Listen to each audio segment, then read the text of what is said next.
Good evening, friends. I welcome you again to our evening recitations of Sri Aurobindo Savitri. We are in Canto 3, The Glory and the Fall of Life in Book 2, the Book of the Travel of the Worlds. We have reached verses 30 to 35.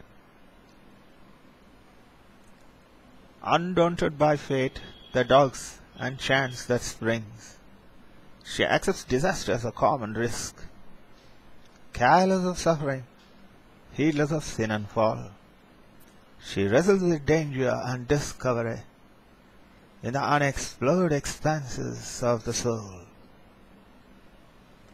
To be seemed only a long experiment, the hazard of a seeking ignorant force that tries all truths and, finding none supreme, moves on unsatisfied, unsure of his end. As saw some inner mind, so life was shaped. From thought to thought she passed, from face to face, tortured by her own powers, up proud and blessed, now master of herself, now toy and slave. A huge inconsequence was her action's law, as if all possibility must be drained, and anguish and bliss were pastimes of the heart. In a gallop of thunder-hooved vicissitudes, she swept through the race fields of circumstance, or, swaying, she tossed between heights and deeps, uplifted or broken on time's inconstant wheel, amid a tedious scrawl of drab desires. She writhed, a worm made worms in nature's mud. Then Titan's stature took all earth for food, ambition the seas for robe, for crown the stars, and shouting strode from peak to giant peak, clamoring for worlds to conquer and to rule.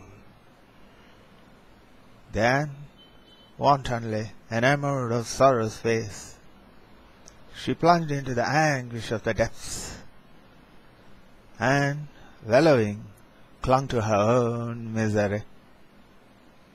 In dolorous converse with her squandered self, she wrote the account of all that she had lost, or sat with grief as with an ancient friend. A romp of violent rapture soon was spent, or she lingered tied to an inadequate joy, missing the turns of fate, missing life's goal. A scene was planned for all her numberless moods, but none could offer a pure felicity.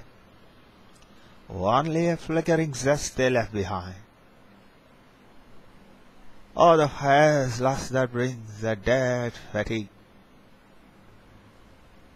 Amid a swift untold variety, something remained to satisfy, ever the same, and in the new saw only a phase of the old. For every hour repeated all the rest, and every chain prolonged the same unease.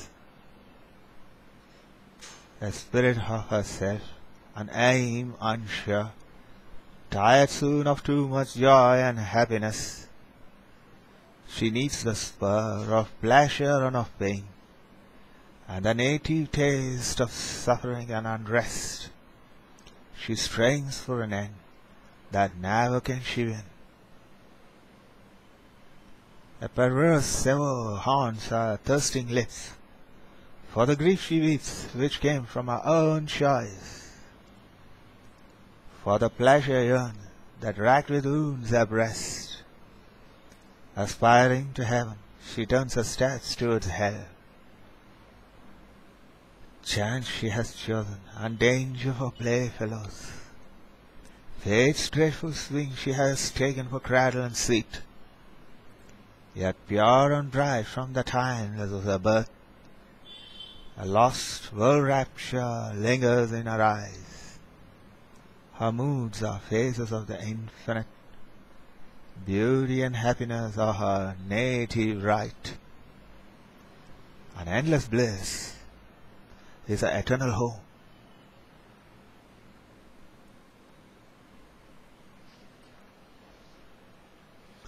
Thank you, friends.